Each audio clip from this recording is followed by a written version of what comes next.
Good evening everyone. हमारा आज का टॉपिक है 42nd amendment of Indian constitution. 42nd amendment of Indian constitution को मिनी कॉन्स्टिट्यूशन भी कहा जाता है, क्योंकि इस अमेंडमेंट से बहुत सारी चेंजेस हुई थी हमारे कॉन्स्टिट्यूशन में। कुछ प्रोविजंस ऐड किए गए थे और कुछ डिलीट किए गए थे, लेकिन बहुत ज़्यादा चेंजेस इसमें हुई थी। ठीक है, very large and wide ranging changes. अब इसको मिनी कॉन्स्टिट्यूशन इसलिए कहते हैं क्योंकि इसमें मैक्सिमम नंबर ऑफ चेंजेस हुई थी। इसमें अमेंडमेंट हुए थे, बहुत सारे आर्टिकल्स अमेंड हुए थे और ऐड हुए थे न्यू पार्ट्स भी।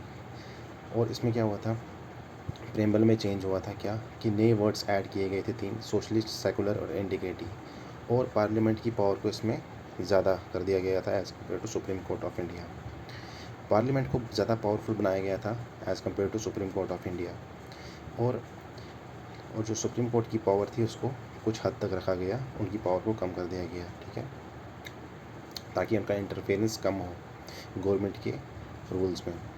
और फंडामेंटल ड्यूटीज़ इसमें ऐड की गई थी, जैसे कि पार्ट 4 आर्टिकल 51A, सिटीजन्स को फंडामेंटल ड्यूटीज़ फर्स्ट टाइम इसमें दी गई थी।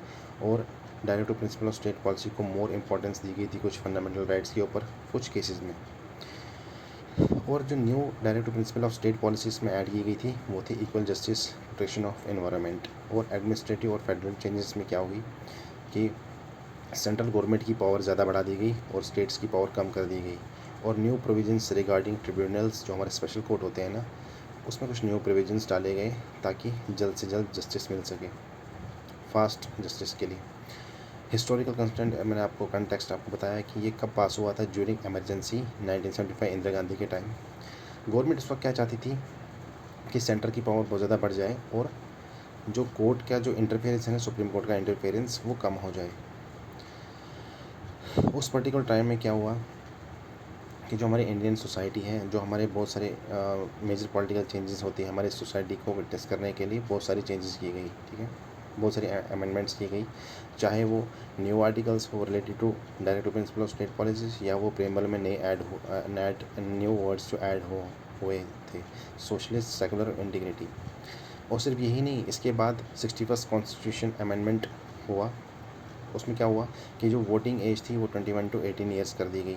And after that 73rd amendment हुआ, जिसमें क्या हुआ कि इंट्रोड्यूस किया गया पंचायती राज एक्ट, पंचायती राज सिस्टम।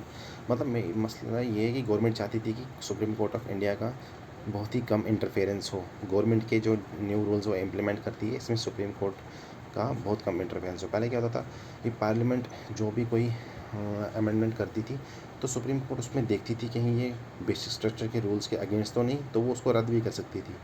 लेकिन इसमें ये कैंसिल कर दिया गया, इसमें पार्लियामेंट की पावर बढ़ा दी गई और सुप्रीम कोर्ट की पावर कम कर दी गई।